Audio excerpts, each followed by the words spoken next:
شروع اللہ کے نام سے جو سب پر مہربان ہے، بہت مہربان ہے۔ جن لوگوں نے کفر اختیار کر لیا ہے اور دوسروں کو اللہ کے راستے سے روکا ہے،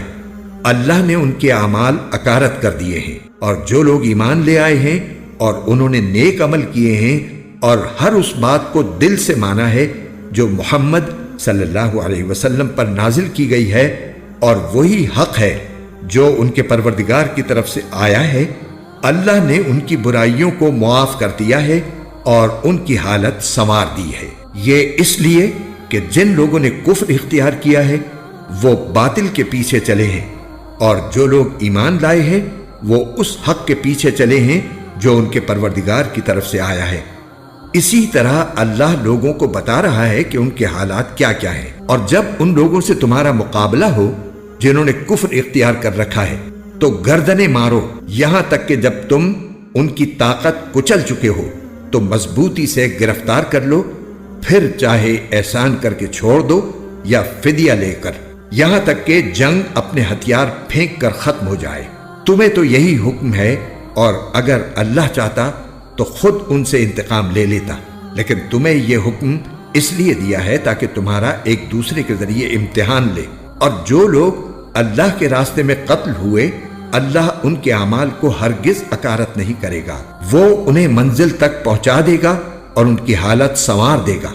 اور انہیں جنت میں داخل کرے گا جس کی انہیں خوب پہچان کرا دی ہوگی۔ اے ایمان والو، اگر تم اللہ کے دین کی مدد کرو گے تو وہ تمہاری مدد کرے گا اور تمہارے قدم جما دے گا، اور جن لوگوں نے کفر اپنا لیا ہے ان کے لیے تباہی ہے، اور اللہ نے ان کے اعمال اکارت کر دیے ہیں۔ یہ اس لیے کہ انہوں نے اس بات کو ناپسند کیا جو اللہ نے نازل کی تھی، چنانچہ اللہ نے ان کے اعمال ضائع کر دیے۔ بھلا کیا ان لوگوں نے زمین میں چل پھر کر نہیں دیکھا کہ ان لوگوں کا انجام کیسا ہوا جو ان سے پہلے گزرے ہیں؟ اللہ نے ان پر تباہی ڈالی، اور کافروں کے لیے اسی جیسے انجام مقدر ہیں۔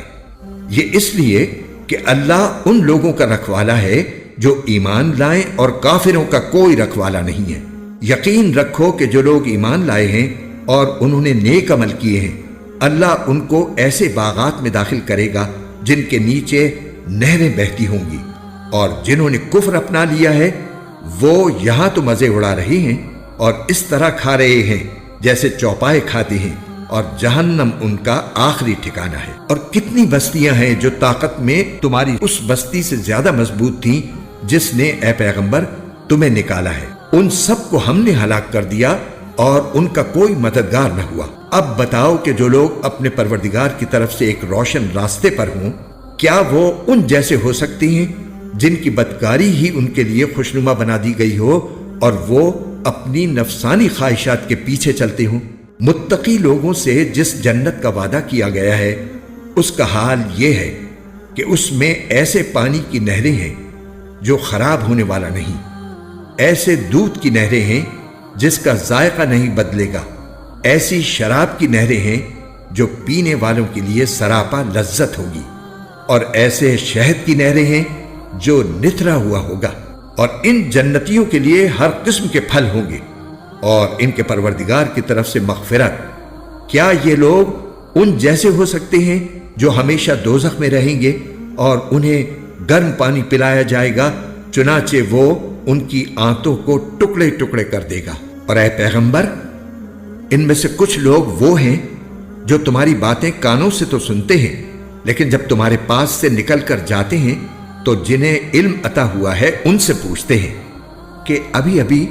آپ صلی اللہ علیہ وسلم نے کیا کہا تھا؟ یہ وہ لوگ ہیں جن کے دلوں پر اللہ نے مہر لگا دی ہے، اور جو اپنی نفسانی خواہشات کے پیچھے لگ گئے ہیں، اور جن لوگوں نے ہدایت کا راستہ اختیار کیا ہے اللہ نے انہیں ہدایت میں اور ترقی دی ہے، اور انہیں ان کے حصے کا تقوی عطا فرمایا ہے۔ اب کیا یہ کافر لوگ قیامت ہی کا انتظار کر رہے ہیں کہ وہ یکایک ان پر آن پڑے؟ اگر ایسا ہے تو اس کی علامتیں تو آ چکی ہیں، پھر جب وہ آ ہی جائے گی تو اس وقت ان کے لیے نصیحت ماننے کا موقع کہاں سے آئے گا؟ لہٰذا اے پیغمبر، یقین جانو کہ اللہ کے سوا کوئی عبادت کے لائق نہیں ہے، اور اپنے قصور پر بھی بخشش کی دعا مانگتے رہو، اور مسلمان مردوں اور عورتوں کی بخشش کی بھی۔ اور اللہ تم سب کی نقل و حرکت اور تمہاری قیام گاہ کو خوب جانتا ہے۔ اور جو لوگ ایمان لائے ہیں وہ کہتے ہیں کہ کیا اچھا ہو کہ کوئی نئی صورت نازل ہو جائے، پھر جب کوئی جچی تلی صورت نازل ہو جائے اور اس میں لڑائی کا ذکر ہو تو جن لوگوں کے دلوں میں روگ ہے تم انہیں دیکھو گے کہ وہ تمہاری طرف اس طرح نظریں اٹھائے ہوئے ہیں جیسے کسی پر موت کی غشی طاری ہو۔ بڑی خرابی ہے ایسے لوگوں کی۔ یہ فرمانبرداری کا اظہار اور اچھی اچھی باتیں کرتے ہیں، لیکن جب جہاد کا حکم پکا ہو جائے اس وقت اگر یہ اللہ کے ساتھ سچے نکلیں تو ان کے حق میں اچھا ہو۔ پھر اگر تم نے جہاد سے منہ موڑا تو تم سے کیا توقع رکھی جائے؟ یہی کہ تم زمین میں فساد مچاؤ اور اپنے خونی رشتے کاٹ ڈالو۔ یہ وہ لوگ ہیں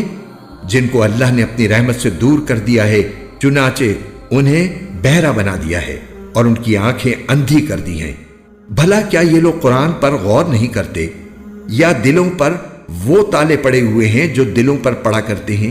حقیقت یہ ہے کہ جو لوگ حق بات سے پیٹ پھیر کر مڑ گئے ہیں، باوجود کہ ہدایت ان کے سامنے خوب واضح ہو چکی تھی، انہیں شیطان نے پٹی پڑھائی ہے اور انہیں دور دراز کی امیدیں دلائی ہیں۔ یہ سب اس لیے ہوا کہ جو لوگ اللہ کی نازل کی ہوئی باتوں کو ناپسند کرتے ہیں، ان منافقوں نے ان سے یہ کہا ہے کہ بعض معاملات میں ہم تمہاری بات مانیں گے، اور اللہ ان کی خفیہ باتوں کو خوب جانتا ہے۔ پھر اس وقت ان کا کیا حال بنے گا جب فرشتے ان کی روح اس طرح قبض کریں گے کہ ان کے چہروں پر اور پیٹھوں پر مارتے جاتے ہوں گے۔ یہ سب اس لیے کہ یہ اس طریقے پر چلے جس نے اللہ کو ناراض کیا اور اس کی رضامندی حاصل کرنے کو خود انہوں نے ناپسند کیا، اس لیے اللہ نے ان کے اعمال اکارت کر دیے۔ جن لوگوں کے دلوں میں نفاق کا روگ ہے، کیا وہ یہ سمجھتے ہیں کہ ان کے چھپے ہوئے کینوں کو اللہ کبھی ظاہر نہیں کرے گا؟ اور مسلمانوں، اگر ہم چاہیں تو تمہیں یہ لوگ اس طرح دکھا دیں کہ تم ان کی علامت سے انہیں پہچان جاؤ، اور اب بھی تم انہیں بات کرنے کے ڈھب سے ضرور پہچان ہی جاؤ گے، اور اللہ تم سب کے اعمال کو خوب جانتا ہے۔ اور ہم ضرور تمہیں آزمائش میں ڈالیں گے تاکہ ہم یہ دیکھ لیں کہ تم میں سے کون ہیں جو مجاہد اور ثابت قدم رہنے والے ہیں، اور تاکہ تمہارے حالات کی جانچ پڑتال کر لیں۔ یقین رکھو کہ جن لوگوں نے کفر اپنا لیا ہے اور دوسروں کو اللہ کے راستے سے روکا ہے اور پیغمبر سے دشمنی ٹھانی ہے، باوجود کہ ان کے سامنے ہدایت واضح ہو کر آ گئی تھی، وہ اللہ کو ہرگز کوئی نقصان نہیں پہنچا سکتے، اور عنقریب اللہ ان کا سارا کیا دھرا غارت کر دے گا۔ اے ایمان والو، اللہ کی اطاعت کرو اور رسول کی اطاعت کرو، اور اپنے اعمال کو برباد نہ کرو۔ جن لوگوں نے کفر اپنا لیا ہے اور دوسروں کو اللہ کے راستے سے روکا ہے، پھر کفر ہی کی حالت میں مر گئے ہیں، اللہ کبھی ان کو نہیں بخشے گا۔ لہٰذا اے مسلمانوں، تم کمزور پڑ کر صلح کی دعوت نہ دو، تم ہی سربلند رہو گے، اللہ تمہارے ساتھ ہے اور وہ تمہارے اعمال کو ہرگز برباد نہیں کرے گا۔ یہ دنیاوی زندگی تو بس کھیل تماشا ہے، اور اگر تم ایمان لاؤ اور تقوی اختیار کرو تو اللہ تمہارے اجر تمہیں دے گا اور تمہارے مال تم سے نہیں مانگے گا۔ اگر وہ تم سے تمہارے مال طلب کرے اور تم سے سب کچھ سمیٹ لے تو تم بخل سے کام لوگے، اور وہ تمہارے دل کی ناراضیوں کو ظاہر کر دے گا۔ دیکھو، تم ایسے ہو کہ تمہیں اللہ کے راستے میں خرچ کرنے کے لیے بلایا جاتا ہے تو تم میں سے کچھ لوگ ہیں جو بخل سے کام لیتے ہیں، اور جو شخص بھی بخل کرتا ہے وہ خود اپنے آپ ہی سے بخل کرتا ہے، اور اللہ بے نیاز ہے اور تم ہو جو محتاج ہو۔ اور اگر تم منہ موڑو گے تو وہ تمہاری جگہ دوسری قوم پیدا کر دے گا، پھر وہ تم جیسے نہیں ہوں گے۔